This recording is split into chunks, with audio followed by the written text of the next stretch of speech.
Hi, hello students, brothers, sisters, welcome to the session. In this section, I'm going to describe a doubt from my student from this YouTube session only. His name is Thangabubli. He just contact me and asked me a doubt. Sir, he asked me, sir, there is a material, it is acted upon a tensile force on one direction. Sir, I just filled water on rubber bands, water on a balloon. Then I kept stretched it on one direction, that is a pulling force. I gave a pulling force. There was change in dimensions, there was deformations, but the water did not spill out. Why, sir? Then if water has to be spilled out, in order to, if the volume has been changed, the water would have spilled out, the volume has been changed. Okay, I said him, I will be answering in today's video. Okay, the reason was the volume did not change because the Poisson's ratio of rubber was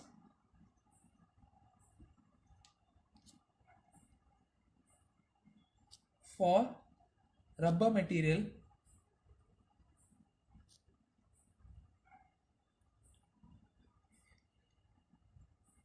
is 0.5, above 0.5. It will be near 0.51. If the Poisson's ratio is above, if the Poisson's ratio is above 0.5, then there will be no change in volume. No change in volume. Okay, if tensile force acts.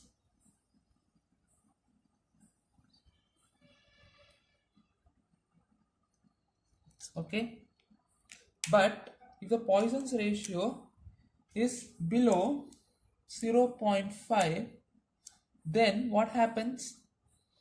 The material gets deformed volumetrically.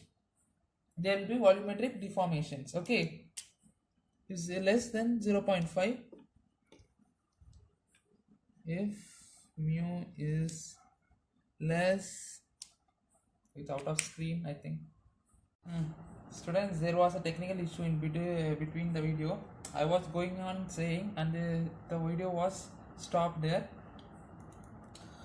Okay, I just remember when I saw the video back there, the Poisson's, I was saying that the Poisson's ratio, if the Poisson's ratio is above 0.5, then there will be no change in volume when tensile force is acting.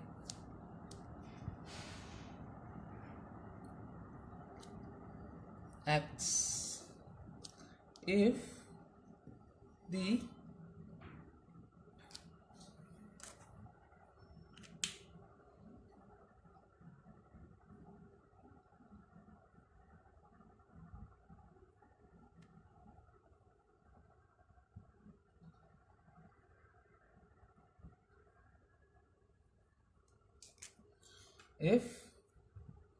the Poisson's ratio mu is below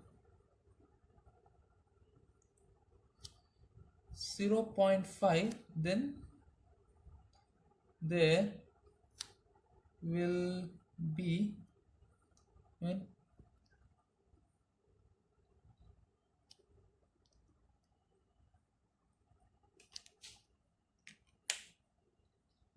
there will be considerably change in its volume. Okay, now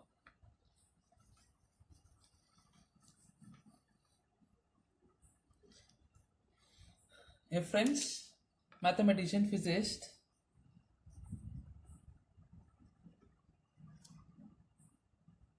What he did, he just tested a number of materials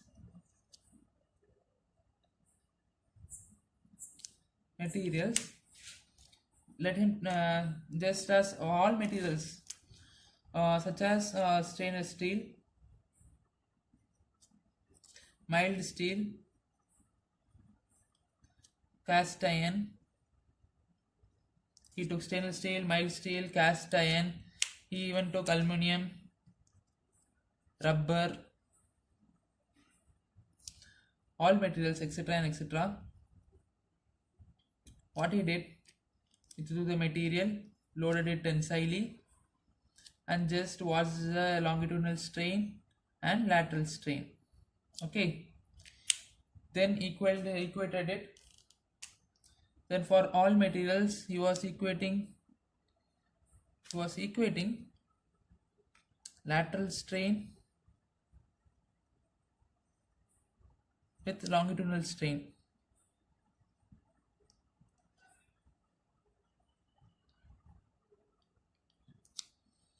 He was equating this lateral strain with longitudinal strain.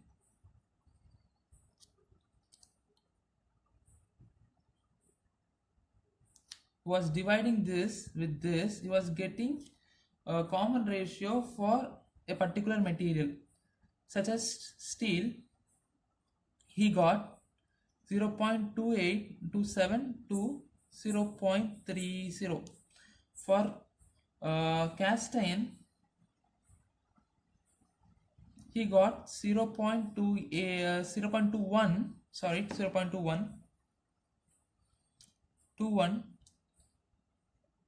0.33.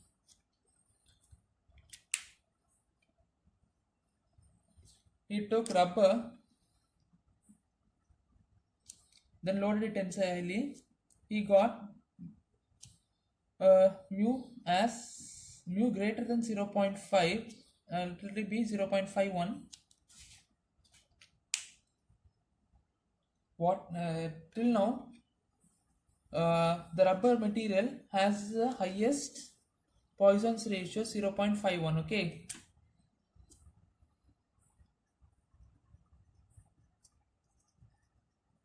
Hence we use rubber in large extent.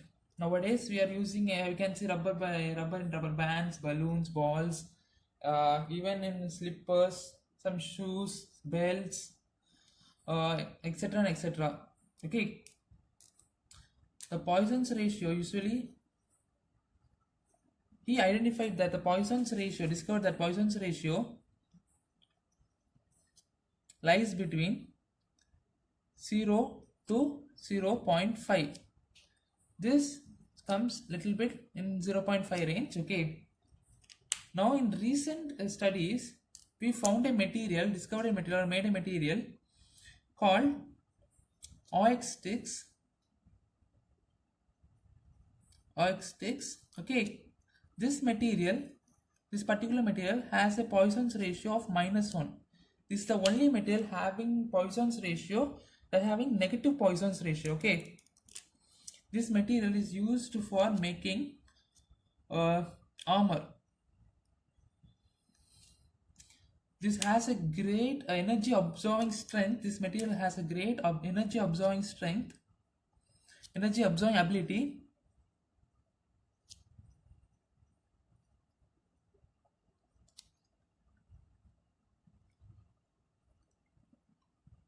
And fracture resistance.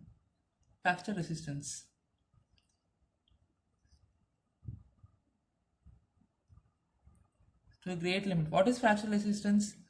If you are applying a maximum load, we have seen this in stress and strain curve. In a particular point, after loading,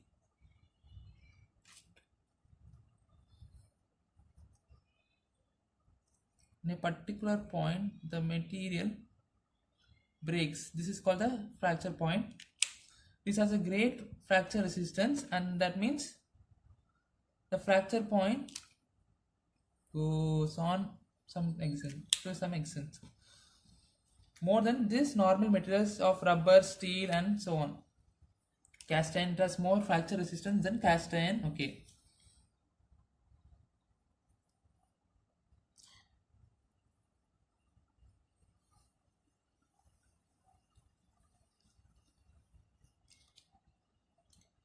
So in interview, when you go to interview, they'll be asking you the material, name the material having Poisson's ratio, negative Poisson's ratio. Then you have to say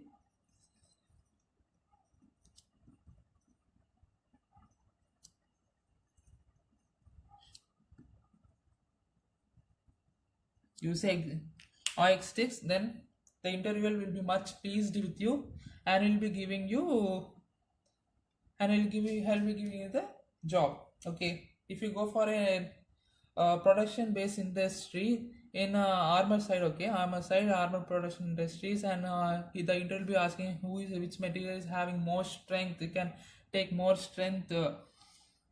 He'll be asking, you can say OX sticks, then he'll be very impressed with you and be offering a job with high salary. Okay,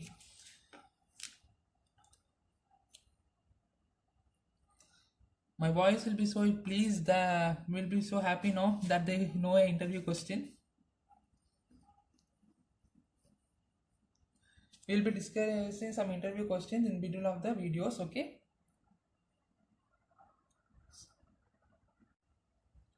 okay, and also I'll say a thing, this Poisson's ratio is based on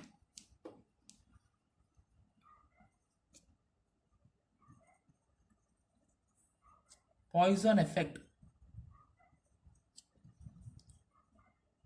What is Poisson effect?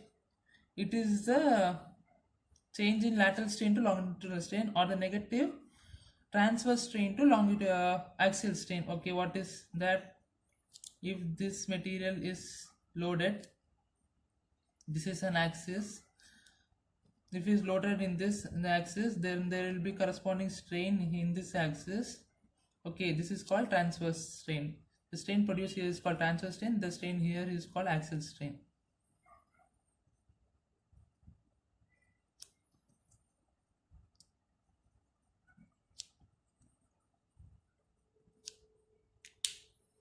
Hope I have explained more in this Poisson's ratio. This Poisson's ratio can also be defined as negative of transverse strain to axial strain,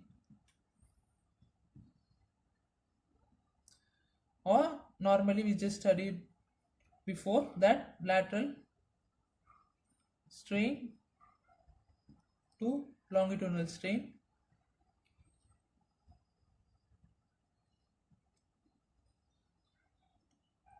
Okay, you can use both this. This will be, they will not be asking this, but we will be using this in the interview side. If a person coming, he will be asking you, the interview will be asking you corresponding, you have both same marks, the interview will be, they'll be thinking how to eliminate one.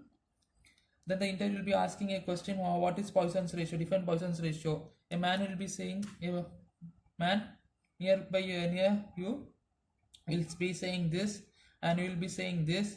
Then the interviewer must be pleased to have this kind of answers, rather this. Then he will be selecting you and you will be getting the job.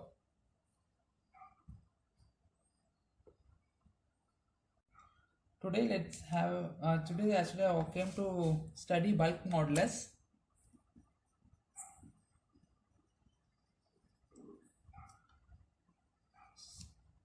What is this modulus? Bulk modulus. If a material is experiencing stress on 3 perpendicular directions, then there will be volumetric strain. Okay, this volumetric strain, if we find the ratio of this direct stress acting normally, let it be tensile,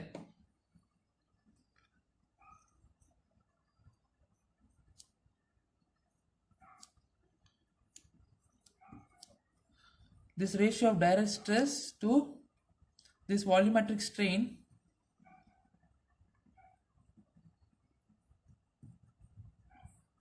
will be equal to the bulk modulus.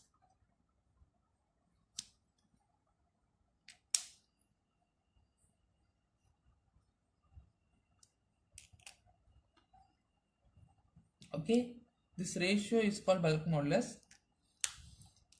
We can mention it as K is equal to sigma by dV upon V. Again on this YouTube was there was a technical problem and the video was stopped again. Bulk modulus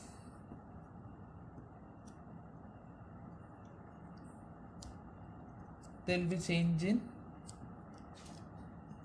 the ratio if we equate if you relate direct stress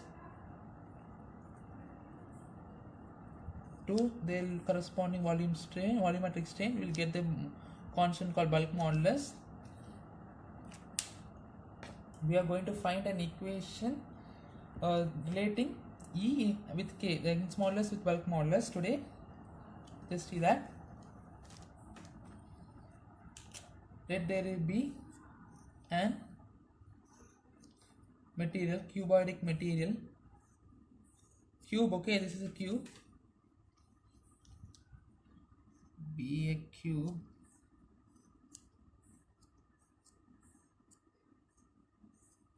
consider this a cube that is having L of length, same length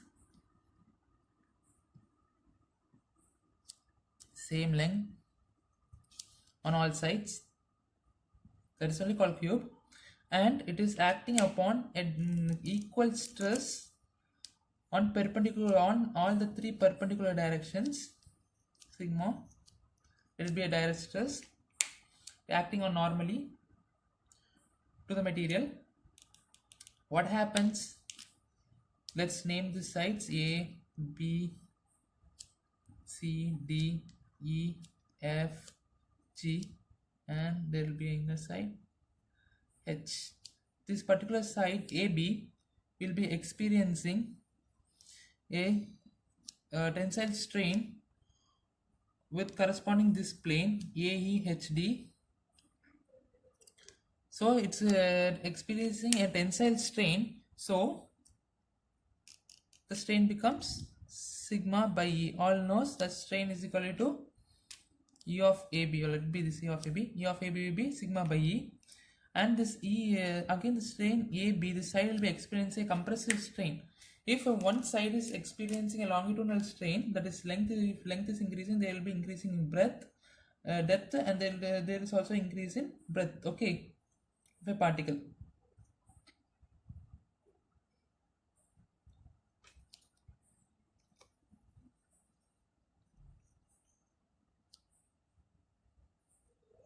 If this length is increasing, there, if consider in previous lecture I told you there is a rectangular box, and the length, if the length is increasing, there will breadth will decrease and depth will also decrease, okay. Similarly here, if strain of AB is tensile in one axis, then the strain will be there will be a lateral strain in other opposite two axes. So okay, there was again a technical issue. What happens? The AB experiences on one side, it will be experiencing tensile stress, tensile strain. So sigma by E, we know strain is equal to stress by area. Young's modulus is equal to stress by strain. And in one direction, the AB will be experiencing lateral strain, so minus mu compressive strain, that is minus mu to sigma by E. In other side also it will be experiencing minus mu into sigma by E. We know if length increases, the depth and breadth decreases, okay. Equating this, there is total, we will take total length, total change in length, that is total strain, will be sigma by E minus of mu, adding this all three, sigma by E minus mu into sigma by E. We get sigma by E into 1 minus 2 mu. This is change in length by change in length. If delta L is the change in length, then what will be the change in volume? Delta V by V. Okay. Delta V by V will be a change in volume.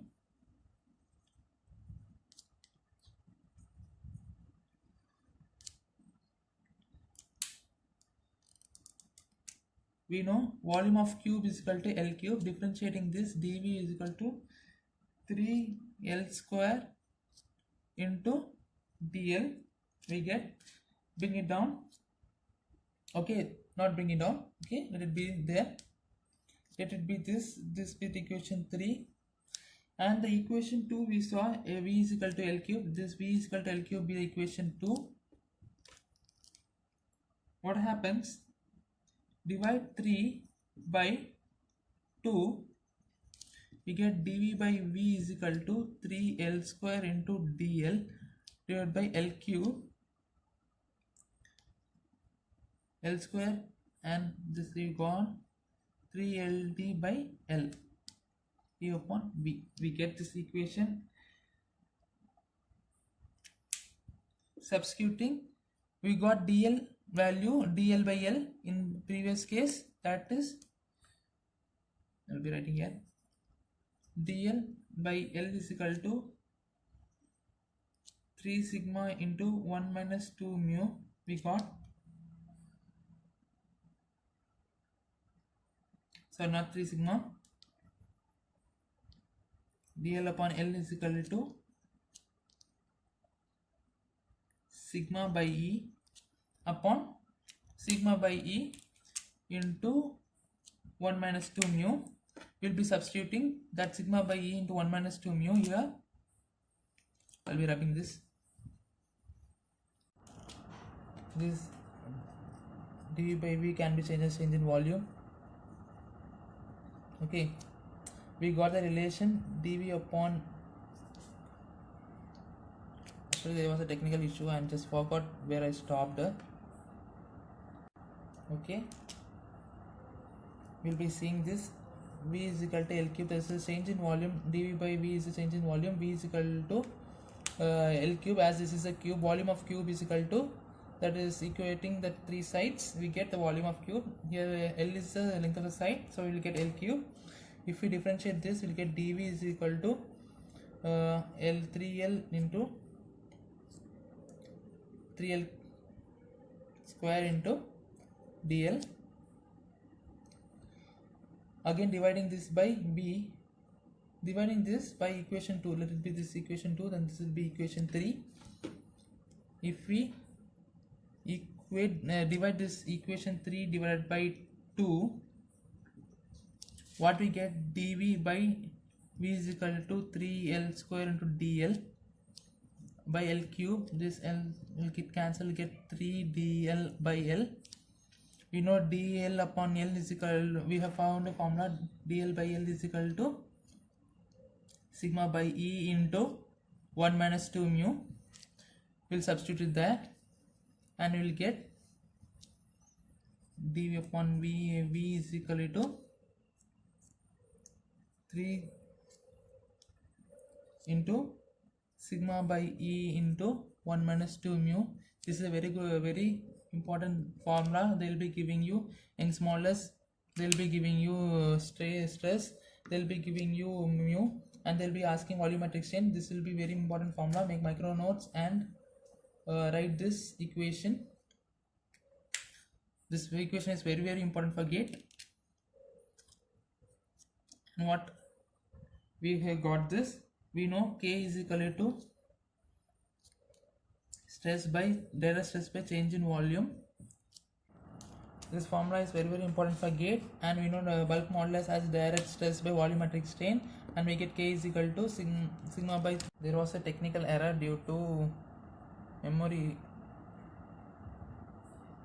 Okay.